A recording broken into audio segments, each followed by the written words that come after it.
क्या संदेशा है? आप कुछ उपाय तो बताइए ना। अपने बेटे की खुशी के लिए मुझे अपने पास आना ही पड़ेगा। आखिर मेरे बेटे की जिंदगी में खुशियां कब आएंगी? लेकिन सच तो ये है कि वो खुशियां पहले ही तुम्हारे बेटे की जिंदगी में कदम रख चुकी हैं। अब बस उसे पहचानना और स्वीकारना बाकी है। यही तुम्हारी बेटी का पूरा संघर्ष और सभी तकलीफों का हल है। इसे कभी भी अलग मत समझना। ये उसकी नियति है। नियति सीरियल तुमसे तुम तक के अपकमिंग ट्रैक में हम देखेंगे कि जेंडे आखिरकार अपनी हार मान लेता है और आर्या से कहता है कि अब वह अनु को रिंग पहनाने के लिए तैयार है।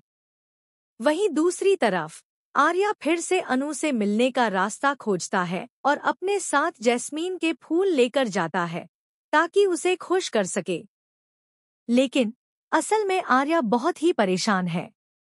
अनु के ऑफिस न आने की वजह से और उसके पिता के फैसले के चलते वह घबराया हुआ है।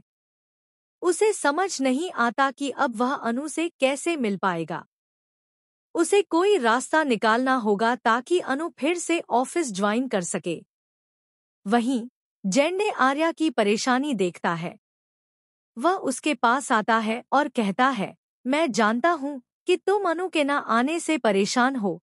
आर्या की आंखों में झलकते दर्द को देखकर जेंडे को एहसास होता है कि वह अब आर्या और अनु के रिश्ते की सच्चाई समझ चुका है।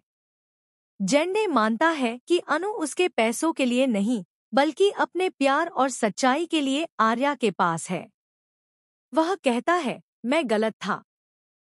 शायद मुझे यह समझ नहीं आया कि अनु जैसी लड़कियां बहुत कम होती हैं, जो हमेशा सच का साथ देती हैं।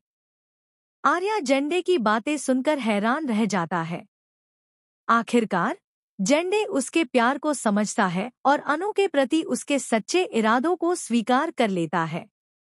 वह आर्या को कहता है कि अब वह अनु को रिंग पहनाए और अपने प्यार को साकार करे। वहीं दूसरी तरफ अनु के माता-पिता उसकी नई नौकरी की तलाश में लगे हैं। उन्हें लगता है कि अनु को किसी प्राइवेट कंपनी में जॉब ढूंढ लेनी चाहिए। लेकिन अनु का दिल वर्धन कंपनी में काम करने के लिए पक्का है। वह अपने पापा से कहती है, मुझे वर्धन कंपनी में काम करने दे। इसमें मेरी कोई गलती नहीं है। कंपनी के किसी एम्प्लॉय ने गलती की है, लेकिन आर्य सर और वर्धन ग्रुप ऑफ कंपनी का कोई कसूर नहीं है। पुष्पा भी अनु की इस सोच से सहमत होती है। लेकिन शर्मा जी